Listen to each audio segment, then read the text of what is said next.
everyone, it's Sports Showtime. Wow. I think it is Sports Showtime. It is. Fun things are happening in the world. Including the NBA playoffs, the most wonderful time of the year. And traveling. Yes. So James Harden, Houston Rockets, first round of the playoffs. This has been hotly debated, scorchingly debated. Is it or is it not a travel to James Harden step back? Here is what it looks like in the most slow motion-esque way that we could possibly do this, that we captured off of Reddit. Here is what it looks like, very slow motion. Take a look and then we'll discuss.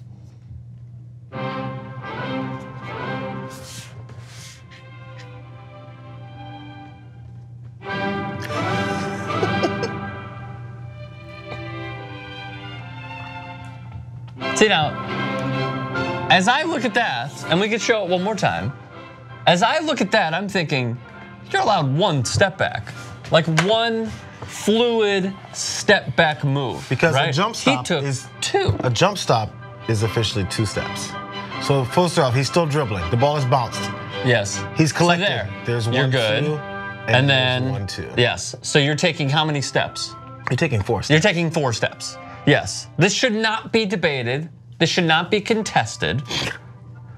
We are looking at it as we see it through this wide angle, slow motion, microscopic lens that we are entitled to do because this is where we are with technology. Right. Except don't ask Elon Musk about technology. He's having a bad day. Did you hear about this story? I didn't. Oh my gosh. Elon Musk, sell. Sell, sell, sell. Or now you could get one of his cars off of eBay? Craigslist. So James Harden, and this is via NBA Reddit once again, just explaining the travel in case you needed this. All right, here we go. A pivot right here takes place when a player, do you like the picture in the background? Yeah. When a player who is holding the ball steps once or more than once in any direction with the same foot, we all know what the pivot is. If the player wishes to dribble after a pivot, the ball must be out of his hand before the pivot foot is raised off the floor. We all know what the pivot is, of course. So then we move forward. How about traveling? This is where it comes into play as well. A player who comes to a stop on step 1, when both feet are on the floor, touch the floor simultaneously, may pivot using either foot as his pivot. If he jumps with both feet, he must release the ball before either foot touches the floor. A player who lands with one foot first may only pivot using that foot. It makes sense. 2 more. Going further with the dribble. A dribble is movement of the ball caused by a player in control who throws or taps the ball to the floor. The dribble ends when the dribbler touches the ball simultaneously with both hands, as we well know. And then there is a longer version of the travel as well. A player who receives the ball while he's progressing or upon completion of a dribble, blah, blah, blah, blah. Okay, let's just try to keep this simple, stupid.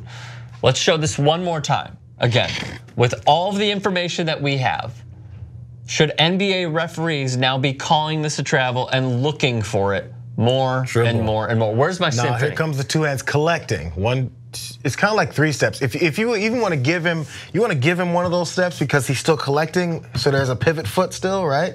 If you want to give him that, right, it's still 3 steps. Yes. It's minimum. Which is still a travel. Still a travel. Thank you. If you want to even give him that, he was still collecting. He hadn't actually had his hands on the ball yet. That foot was off the ground before he got 2 hands on the ball. There's still 1 foot down, and then he takes 2. So here's where I think I've had a problem with this, is that the NBA, just like the NFL, it moves so quickly. And this move had to be slowed down to the nth degree in order for us to really comprehend how much of a travel it was. Because as I'm watching this game with my dad, shouts out Neil Strom in Chicago, Illinois.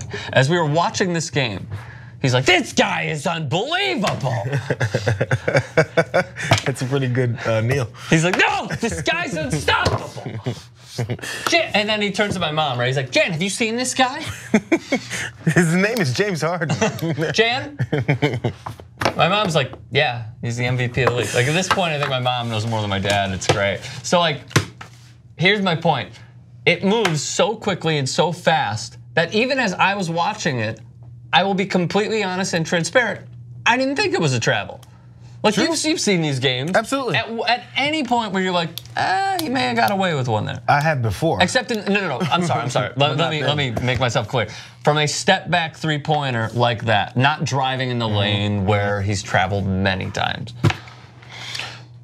No, because this is the thing. It's again, it happens fast, and Very fast. I think sometimes people get caught looking at the defender, how the defender got shook, and he's taking a step back, and you don't look at his feet right away. Maybe even refs have this thing, but this is where I'll begin to draw the line. It's not our job. What do you mean? Neil can miss the travel and say this guy's amazing. That's not his job. Neil's job is to go to his office every day. Well, I don't even know what Neil does, but to do that, whoever referee, whatever, I don't know what he does. Whatever referee is standing 7 feet from James Harden, that's his job. He's in his office, so he should catch that travel. Okay, so, all right, let me follow up with this. Now that this story has completely gone viral, it has blown up, as George Bush Sr. Jr. says, the internet. With all this being said, do you think that the league office should then emphasize to these referees, since it is their job, okay, he's getting away with this? Or would it benefit the league that much more if James Harden is putting up 45 points a game and not calling a travel? It benefits the league more if they're doing these moves, because if you take away that play, and then everyone has the oohs and the ahs from the crowd, and Neil Strom is going, can you believe this guy? This guy's unbelievable. Have you seen him? Jan, have you seen this guy? Then it takes this Hamish Harden. It takes away from the excitement that many fans have. So although opposing fans may like it because, hey, here he goes, we're gonna finally catch this guy. Right. The general energy and excitement of the NBA will be diminished. Now, either you got to go one way or another. Remember in baseball? I know you guys don't watch it, but there used to be the neighborhood rule.